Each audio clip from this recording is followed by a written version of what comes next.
ఏడిచావంటే చంపేస్తా, నువ్వు ఇంట్లో ఏడిస్తే లక్ష్మీదేవి ఉండదు. గరికపేట వారు చెప్పారు. ఈయన చెప్పింది ఇది కాదు. ఇక్కడ ఏడిపించొద్దని చెప్పాం.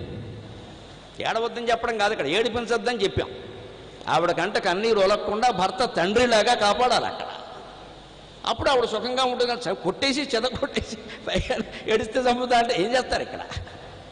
అన్న మాటలన్నీ అనేసి అనకూడదు అని ఏడవద్దంటే ఏడిచే హక్కు కూడా లేదా?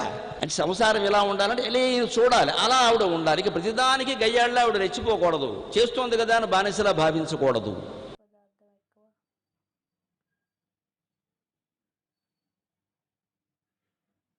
ముక్కలు ముక్కలు కట్ చేసి బాక్స్లో వేసి పెట్టుకుంటే కావలసినప్పుడు తినచ్చు. పిల్లలు కూడా నీట్గా తింటారు. ఎత్తులు లేకుండా తీసేసి ముక్కలు ముక్కలు చిన్న పీసులు కట్ చేసి పెట్టుకుంటే చాలా బాగుంటాయి.